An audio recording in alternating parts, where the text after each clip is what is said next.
بسم اللہ الرحمن الرحیم۔ اب میرا یوٹیوب چینل محمد طیب اطہر دیکھ رہے ہیں۔ اب تک ہم یہ جان چکے ہیں کہ قرآن کی اصل کیا ہے، قرآن کا موضوع انسان ہے، اور قرآن کا مدعا کیا ہے۔ قرآن کا مدعا یہ ہے کہ انسان جو ہے وہ ضلالت کے اندھیرے سے نکل کر نور کی روشنی میں آ جائے۔ اس کے بعد ہم نے یہ دیکھا کہ قرآن کو سمجھنے کے لیے کس چیز کی ضرورت ہے۔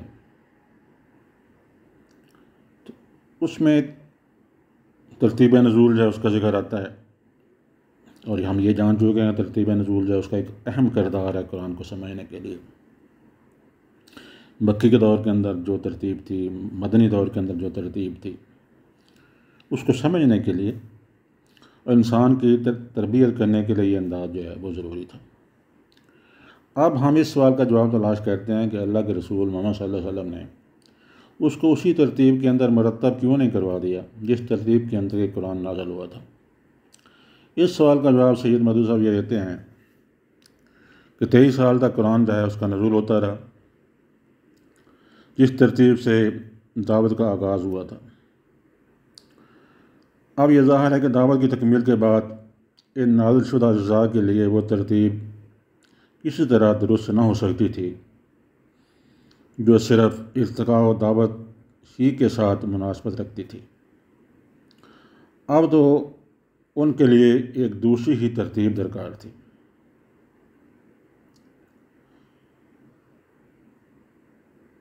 یہ ترتیب کیوں درکار تھی اس کا جواب بھی دیتے ہیں۔ تکمیل دعوت جب ہو گئی، مکمل ہو گئی، ایک امت مسلمہ وجود میں آ گئی، تو اس کے مخاطب وہ لوگ ہو گئے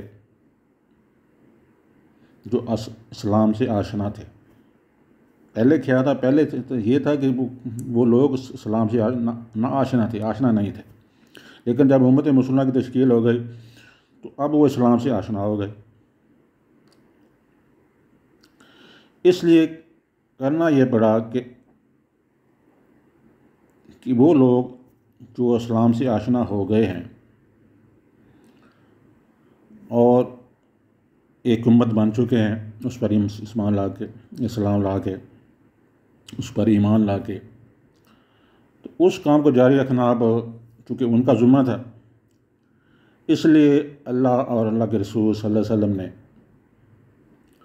یہ قرآن جو ہے اس جو موجودہ ترتیب ہونے جاتی ہے اس کے اندر اس کو ترتیب دیا۔ وجہ کیا تھی؟ اس کی وجہ یہ تھی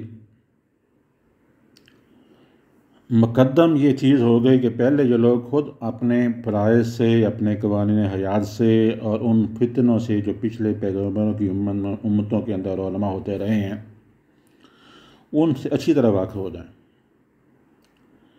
اس کے بعد اسلام جو ہے اس کی نور کو لے کر ان لوگوں تک پہنچیں جو جہالت کے اندھیرے میں مبتلا ہیں۔ یہ پہلی مین وجہ سید مدعو صاحب نے بتائی ہے۔ تو دوسری وجہ وہ یہ بتاتے ہیں کہ اگر اس قرآن کو اچھی طرح اگر قرآن کی دعوت کو،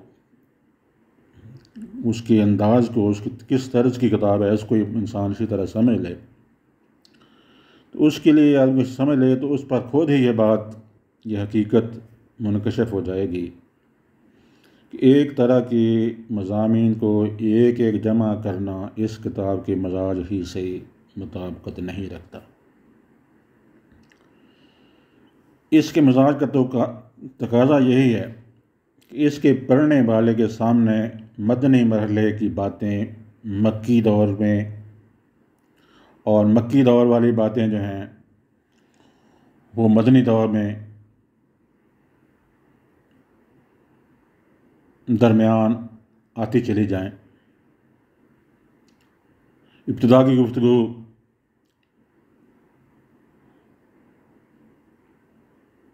گفتگویں جو ہیں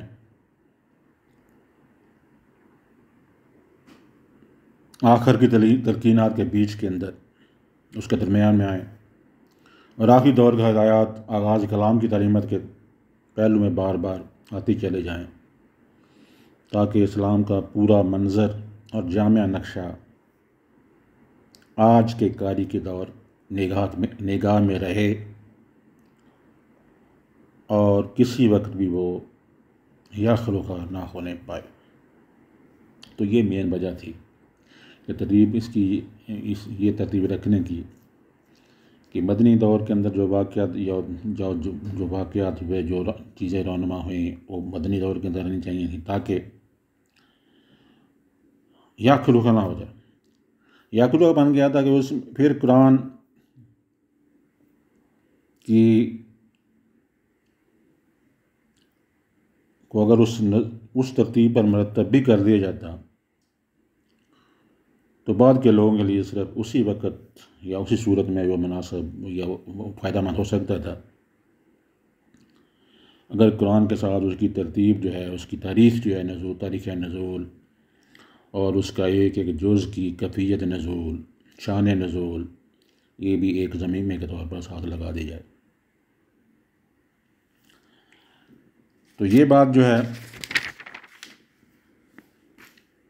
اس مقصد کے خلاف تھی جس کے لیے اللہ تعالیٰ نے اپنا کلام کا یہ مجموعہ مرتب اور محفوظ کیا تھا۔ وہاں تو پیش نظر چیز ہی یہ تھی کہ خالص کلام الہی بغیر کسی دوسرے کلام کی آمیزش یا شمول کے اپنی مختصر صورت میں مرتب ہو، جسے بچے، جوان، بوڑھے، عورت، مرد، شہری، دیہاتی، عامی، عالم سب پڑھیں، ہر زمانے میں اور ہر جگہ ہر حالت میں پڑھیں، اور ہر مرتبہ عقل و دانش کا انسان کم از کم یہ بات ضرور جان لے کہ اس کا خدا اس سے کیا چاہتا ہے اور کیا نہیں چاہتا۔